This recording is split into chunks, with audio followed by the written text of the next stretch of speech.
সম্মানিত ভিউয়ার্স, আসসালামু আলাইকুম। আশা করি সকালে ভালো আছেন।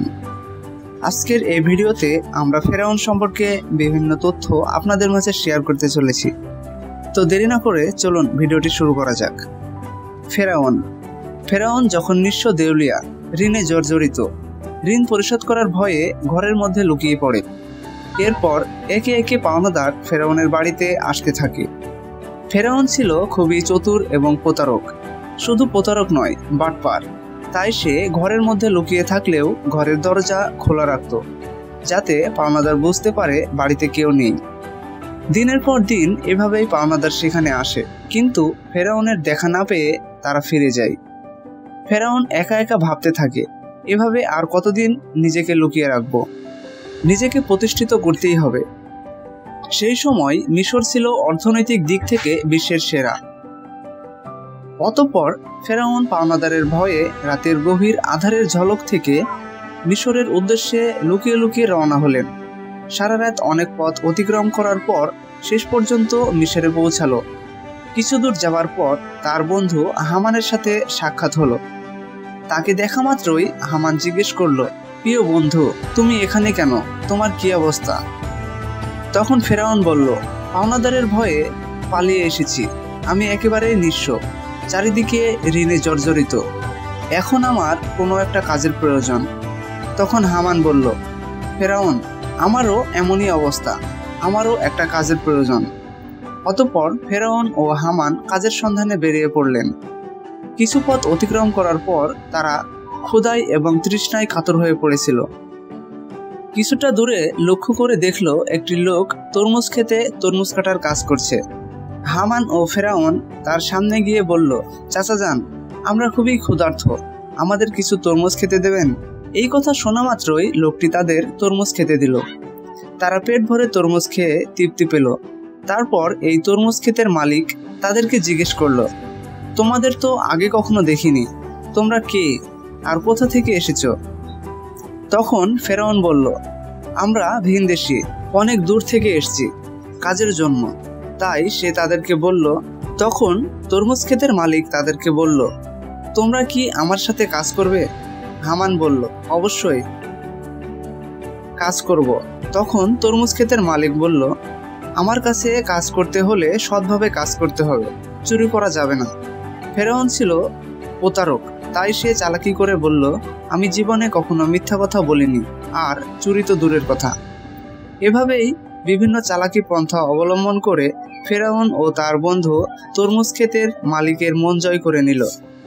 এরপর তরমুজ ক্ষেতে কাজে নিযুক্ত হলো।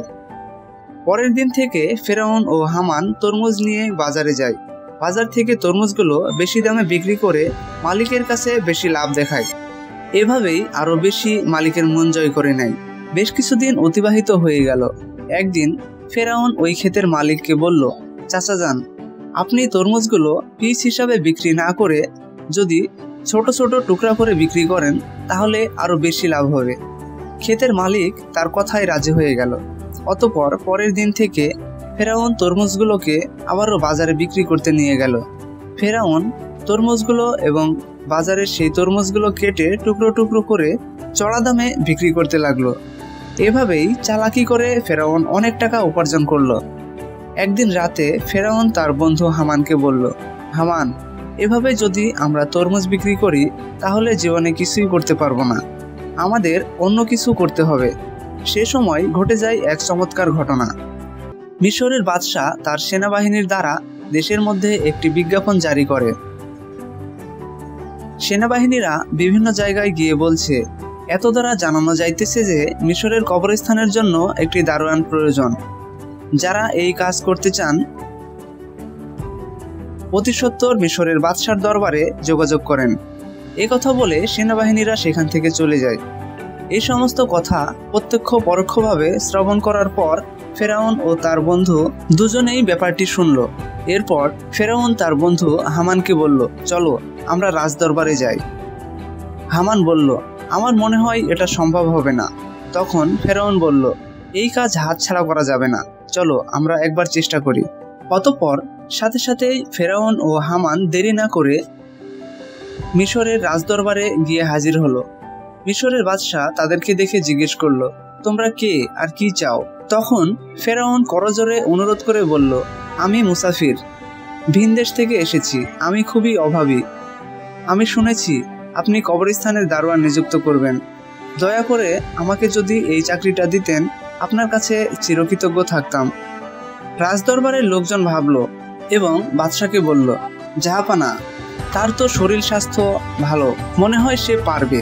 এই ভেবে ফেরাউনকে কবরস্থানের দারোয়ানের চাকরিতে নিযুক্ত করা হলো। পরের দিন থেকে ফেরাউন মিশরের কবরস্থানের দারোয়ানের চাকরি নিযুক্ত হলেন। রাত দিন ফেরাউন কবরস্থানের সামনে গিয়ে দাঁড়িয়ে থাকে, আর পাশে একটি ছোট্ট ঘরে তার বন্ধু হামান ও ফেরাউন একসাথে বসবাস করে। একদিন রাতে কয়েকজন লোক একটি মৃত লাশকে দাফন করতে আসলো, কিন্তু ফেরাউন তাদেরকে বাধা দিল। তখন ফেরাউন বলল, আপনারা কি শোনেননি? মিশরের বাদশাহ নতুন আইন জারি করেছে, মৃত লাশকে দাফন করতে হলে 1 স্বর্ণমুদ্রা দিতে হবে। কথা শুনে লোকজন ফেরাউনের কথা বিশ্বাস করে এবং তাকে একটি স্বর্ণমুদ্রা দিয়ে লাশ দাফন করে। এভাবেই প্রচার হয়ে গেল, একটি লাশ দাফন করতে হলে একটি স্বর্ণমুদ্রা দিতে হবে। এভাবেই ফেরাউন প্রতারণা করে অনেক টাকা উপার্জন করে। সে সময় ঘটে যায় চারিদিকে কলেরা বসন্ত রোগে প্রচুর মানুষ মারা যেতে থাকে। অতঃপর কিছু লোক মৃত লাশকে দাফন করার জন্য কবরস্থানে আসলো। তখন ফেরাউন আরো চালাকি করে বলল, মিশরের বাদশাহ নতুন আইন জারি করেছেন, যদি কোনো ব্যক্তি কলেরা বসন্ত থেকে মারা যায় তাহলে 2 স্বর্ণমুদ্রা দিয়ে তাকে দাফন করতে হবে। এরপর ফেরাউন তার বন্ধু হামানকে বলল, এই দেখ, 2 বস্তা টাকা উপার্জন করেছি, এগুলো নিয়ে আমরা মিশরের রাজদরবারে যাব। কথা শুনে হামান যেন চমকে গেল। সে বলল, ফেরাউন, তোমার কি মাথা খারাপ হয়েছে? যে টাকার জন্য এত কষ্ট করলে, সবার থেকে প্রতারণা করে এত টাকা উপার্জন করলে, আর শেষ পর্যন্ত কিনা এই টাকাগুলো বাদশাকে দিয়ে আসবে? হামান, ধৈর্য ধরো, আমার বুদ্ধি ক্রমত প্রকাশ পাবে। অতঃপর দেরি না করে পরের দিন ফেরাউন ও হামান 2 বস্তা স্বর্ণমুদ্রা নিয়ে মিশরের রাজদরবারে হাজির হলো। মিশরের বাদশাহ তাদেরকে জিজ্ঞেস করলো, কি ব্যাপার, তোমরা 2টা বস্তা নিয়ে রাজদরবারে এসেছো? তখন ফেরাউন বলল, জাহাপানা, আমি 2 বস্তা স্বর্ণমুদ্রা নিয়ে এসেছি। কথা শুনে বাদশার মন্ত্রী তাদেরকে ধমক দিয়ে বলল, টাকার বড়াই দেখাচ্ছ? তখন মিশরের বাদশাহ বলল, এত স্বর্ণমুদ্রা তুমি কোথায় পেলে, আর এটা নিয়ে এসেছো কেন? তখন ফেরাউন বলল, জাহাপানা, যারা মৃত লাশকে দাফন করতে আসতো তাদের কাছ থেকে আমি 1 স্বর্ণমুদ্রা নিতাম। তাছাড়া এতে আমার বেতনে টাকা আছে। আমার মূল উদ্দেশ্য হলো মিশরের গত 2 বছরে যে সকল গরিব মানুষ তাদের খাজনা দিতে পারেনি তাদের পক্ষ থেকে আমি স্বর্ণমুদ্রাগুলি আপনাকে দিলাম, আপনি তাদের খাজনা মাফ করে দিন। এমন কথা শোনার পর সেখানে থাকা সমস্ত লোক আশ্চর্য হয়ে গেল। মিশরের বাদশাহ তাদের কর্মকাণ্ড দেখে আকর্ষিত হলো এবং তার প্রতি বিশেষ দৃষ্টি আকর্ষণ করলো। পরের দিন থেকে সারা মিশরে প্রচার হয়ে গেল যে একজন কবরস্থানের দারোয়ান মিশরের গরিব মানুষের 2 বছরের খাজনা মিটিয়ে দিয়েছে। এরকম মানুষ সারা মিশরে দ্বিতীয়টি দেখা যাবে না। তখন মিশরের মানুষজন বলতে থাকে, এমন মানুষ মিশরে আর দ্বিতীয়টি দেখা যাবে না। এই ব্যক্তিটি যদি কবরস্থানের দারোয়ান না হয়ে যদি আমাদের দেশের বাদশাহ হতো তাহলে আমরা কতই না খুশি হতাম। এভাবেই প্রথমে মিশরের বাদশাহ, তারপর মিশরের মানুষের মন জয় করে নিল। অতঃপর অনেকদিন অতিবাহিত হয়ে গেল। একদিন মিশরের বাদশাহ বার্ধক্যজনিত কারণে ইন্তেকাল করলেন। তখন চারিদিকে সবাই চিন্তিত হয়ে পড়ল, কে হবে দ্বিতীয় রামেসিস, মিশরের বাদশাহ? কয়েকদিন পর রাজদরবারে একটি জরুরি মিটিংয়ের আয়োজন করা হলো। সেখানে থাকা বিশিষ্ট জ্ঞানী ব্যক্তিদের মধ্যে থাকা একজন বলল, এভাবে তো আর রাজদরবারের বাদশার আসন খালি রাখা যাবে না। কে হবে মিশরের বাদশাহ, আপনারা সবাই আলোচনা করে বলুন। তখন সেখানে থাকা একজন ব্যক্তি বলল, হুজুর, আমার মনে হয় যেই ছেলেটি কবরস্থানের দারোয়ান অর্থাৎ ফেরাউন, যেমন স্বাস্থ্য তেমন প্রখর বুদ্ধি, তাছাড়া সে তো খুব ভালো, জনগণের কথা ভাবে, আমাদের মনে হয় তাকে বাদশা করা উচিত। তখন সে বিশিষ্ট জ্ঞানী ব্যক্তিরা বলল, ঠিক আছে, তবে তাই হোক। সবার অনুমতিতে ফেরাউন হলো মিশরের বাদশাহ। যে লোকটি একদিন তরমুজ বিক্রি করত, যে লোকটি কবরস্থানে দারোয়ান ছিল, ভাগ্যের পরিবর্তনে আজ সে মিশরের বাদশাহ। সমগ্র মিশরের বাদশাহ ফেরাউন। আসলেই সে যে কত নিকৃষ্ট এবং কতটা জঘন্য তা আর কারো জানা ছিল না। তিনি আবারও বিভিন্ন চালাকি ও প্রতারণা করে তার বন্ধু হামানকে মন্ত্রী বানিয়ে দেয়। একদিন ফেরাউন রাজদরবারে বসেছিল। তিনি হঠাৎ করেই ঘোষণা করলেন, সমগ্র মিশরে গত 1 বছরের কোনো খাজনা দেওয়া লাগবে না। এই সমস্ত খাজনা ফেরাউনের তরফ থেকেই মাফ করে দেওয়া হবে। এই খবর পেয়ে সামগ্রিক বিশ্বের সাধারণ গরিব মানুষ ভীষণ খুশি হলো। একদিন রাজদরবারে ফেরাউন ও হামান ছাড়া যখন কেউ ছিল না, তখন হামান বলল, এভাবে খাজনা যদি মাফ করে দাও তাহলে বাদশাহী চলবে কিভাবে? ফেরাউন বলল, হামান, ধৈর্য ধরো। এরপর আমি এমন এক বুদ্ধি খাটাবো যে সারা জীবন আমরাই হব সামগ্রিক বিশ্বের বাদশাহ। এমন কোনো শক্তি নেই যে আমাদেরকে হারাতে পারবে। তার জন্য বুদ্ধির প্রয়োজন। একথা বলে তারা দুইজন দুই দিকে চলে গেল। পরের দিন থেকে সারা মিশর ফেরাউনের নাম আলোচিত হতে লাগলো। এরপর হামান বলল, ফেরাউন, তুমি যদি সারা জীবন মিশরের বাদশাহ হতে চাও তাহলে অবশ্যই তোমাকে কিছু কাজ করা প্রয়োজন। তখন ফেরাউন বলল, কি সেই কাজ? এরপর হামান একে একে সব বলে দিল।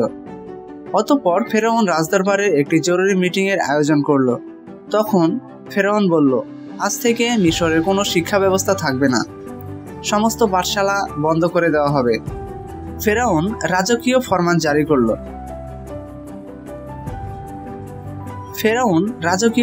জারি করল। মিশরে কোনো ব্যক্তি শিক্ষা নিতে এবং দিতে পারবে না। যদি কোনো ব্যক্তি হুকুম অমান্য করে তাহলে তাকে হত্যা করা হবে।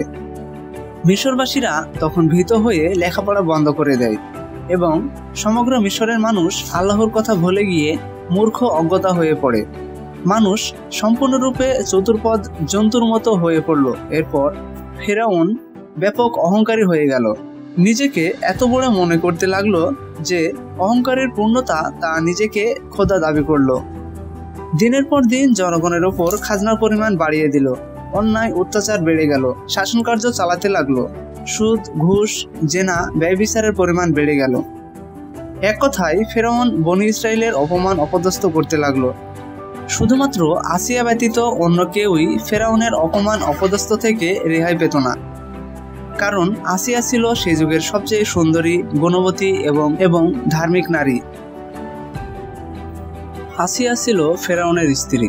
একদিন আসিয়া তার নিজ ঘরে বসেছিল আর মনে মনে ভাবতে লাগলো, যেভাবে স্বামী ফেরাউন তার দেশের জনগণকে অন্যায়ভাবে অত্যাচার করছে, নিজেকে খোদা বলে দাবি করছে, তাতে নিজে তো আল্লাহর গজবে পতিত হবেই এবং দেশের সমস্ত মানুষকে ধ্বংস করবে। ঠিক ওই সময় ফেরাউন আসিয়ার ঘরে প্রবেশ করল। তখন ফেরাউন আসিয়াকে বলল, তোমাকে এমন চিন্তিত দেখাচ্ছে কেন? তখন আসিয়া বলল, সবকিছুই মহান আল্লাহ তাআলা সৃষ্টি করেছেন, সুতরাং মানুষ যতই ক্ষমতা লাভ করুক না কেন একটি ছোট্ট পতঙ্গ সৃষ্টি করতে পারবে না। মানুষ মরণশীল, একদিন সবাইকে পৃথিবী ছেড়ে চলে যেতে হবে। তাই আপনি নিজেকে খোদা বলে দাবি করা বন্ধ করুন এবং আল্লাহর পথে ফিরে আসুন। একথা শোনা মাত্রই ফেরাউন খুবই রাগান্বিত হয়ে বললেন, আসিয়া, অন্য কেউ একথা বললে আমি তাকে হত্যা করতাম। সবাই যেমন আমাকে খোদা বলে মেনে নিয়েছে, তুমিও আমাকে খোদা বলে মেনে নাও, নয়তো তোমার অবস্থাও তাদের মতো হবে। একথা বলে ফেরাউন সেখান থেকে চলে গেল। এদিকে আসিয়া খুবই চিন্তিত হয়ে পড়ল, কেননা তার কিছুই করার ছিল না। ফেরাউন একদিন স্বপ্নে দেখলেন একটি বিশাল বড় আগুনের গোলা বনি ইসরায়েলের দিক থেকে এসে সারা মিশরকে জ্বালিয়ে পুড়িয়ে ছাই করে দিচ্ছে, অথচ বনি ইসরায়েলের কিছুই হয়নি। এই স্বপ্ন দেখে ফেরাউন তাড়াতাড়ি জেগে গেল। ফেরাউন দেরি না করে পরের দিন দেশের বিভিন্ন প্রান্তে থাকা বড় বড় জ্যোতিষী রাজদরবারে ডাকলেন এবং নিজের স্বপ্নের কথা বললেন। জ্যোতিষীরা বলল, জাহাপানা, আপনি কিছু মনে করবেন না, ভবিষ্যতে আমরা আপনার মৃত্যু দেখতে পাচ্ছি। আপনি বেশি দিন মিশরের বাদশাহ থাকতে পারবেন না, আপনার ক্ষমতা চূর্ণ বিচূর্ণ হয়ে যাবে। এ কথা শ্রবণ করে ফেরাউন অত্যন্ত রাগান্বিত হয়ে জ্যোতিষীকে ধমক দিয়ে বলল, কি বলতে চাও?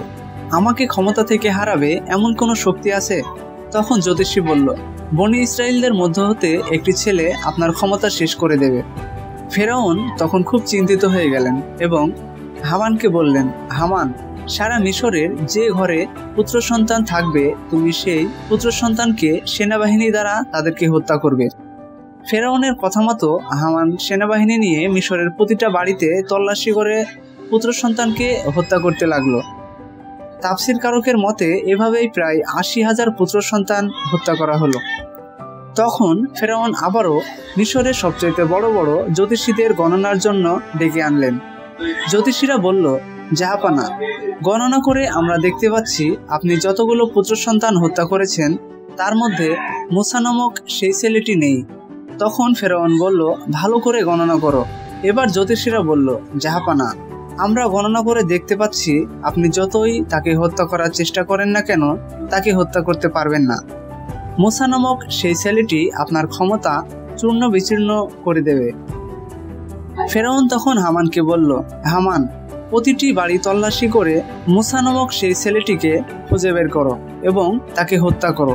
এই খবর সারা মিশরে ছড়িয়ে পড়ল। তখন হযরত মুসা আলাইহিস সালামের আম্মাজান খুব চিন্তিত হয়ে পড়লেন কিভাবে তার শিশু মুসাকে বাঁচাবে। ঠিক ওই সময় তার কন্যা সন্তান মরিয়ম নদীর চরে ছাগল চড়াচ্ছিল।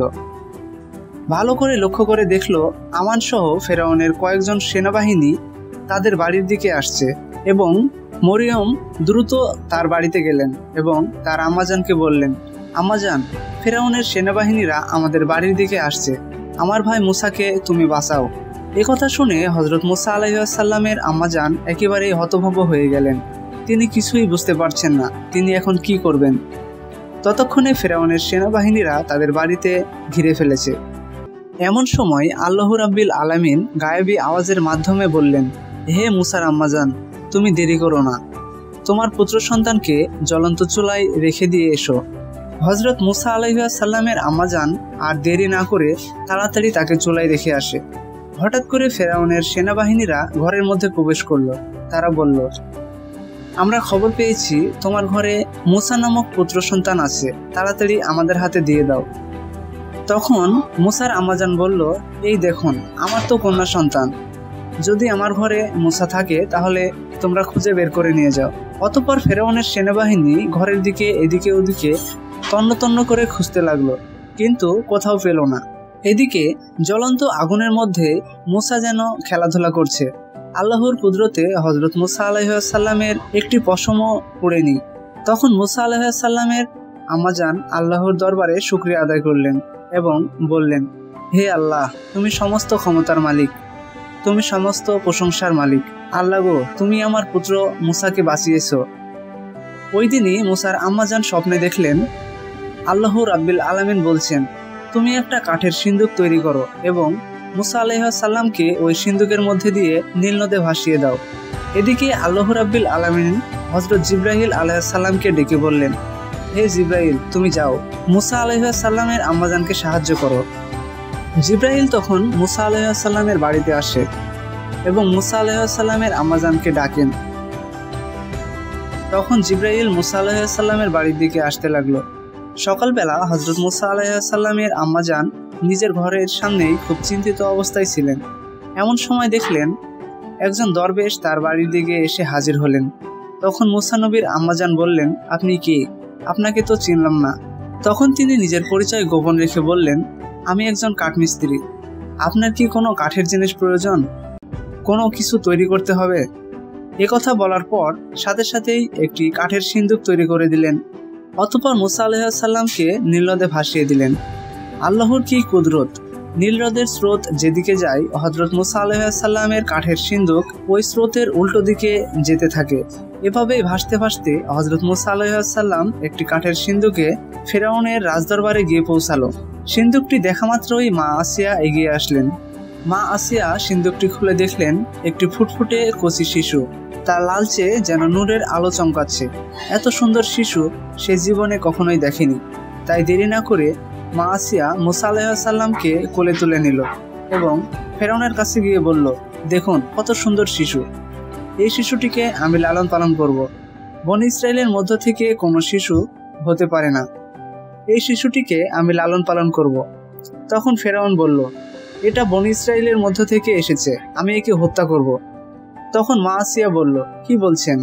এটা যদি বনী ইসরায়েলের মধ্যে বা বনী ইসরায়েলের কোনো সন্তান হতো তাহলে নদীর উল্টো দিক থেকে কিভাবে আসলো? এটা তো ওই দিকে যাওয়ার কথা ছিল। এই যুক্তি শুনে ফেরাউন আর কিছু বলল না, শুধু বললেন, ঠিক আছে, তুমি ওই শিশুকে লালন পালন করতে পারো। ফেরাউন যখন মুসা আলাইহিসসালামকে কোলে তুলে নিল এবং নিজের সন্তান রূপে আদর করার জন্য চুম্বন দিতে যাবে, এমন সময় হযরত মুসা আলাইহিসসালাম আল্লাহর হুকুমে ওই কচি শিশু কচি হাতে এমন জোরে ফেরাউনকে চড় মারল যেন রাজদরবার কেঁপে গেল। মনে হলো যেন ভূমিকম্প শুরু হয়ে গেছে। তখন ফেরাউনের মনে প্রশ্ন পেল। সে মনে মনে ভাবতে লাগলো, নিশ্চয়ই এই শিশু কোনো সাধারণ শিশু নয়, একে পরীক্ষা করতে হবে। তখন ফেরাউন একজনকে বলল, তুমি যাও, কিছু স্বর্ণমুদ্রা আনো, তার সাথে কিছু আগুন আনো, শিশুটিকে পরীক্ষা করব। এটা শুনে সেখানে থাকা উপস্থিত সবাই হতভম্ব হয়ে গেল।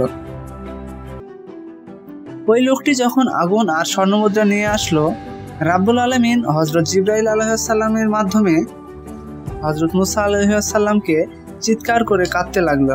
তার কান্নাকাটি শুনে মা আসিয়া বলল, আপনার মতো কঠিন হৃদয় আর নিঠুর এই পৃথিবীতে কেউ নেই। এই কচি শিশু কি আগুন আর স্বর্ণের পার্থক্য জানে? অতঃপর ফেরাউনের মনের সন্দেহ মুছে গেল। এভাবেই হযরত মুসা আলাইহিসসালাম ফেরাউনের বাড়িতে বড় হতে লাগলো এবং এক পর্যায়ে ফেরাউনকে ধ্বংস করলো। সম্মানিত ভিউয়ার্স, আজকের ভিডিওটি এই পর্যন্তই। আবারও দেখা হবে পরবর্তী ভিডিওতে। ধন্যবাদ সবাইকে।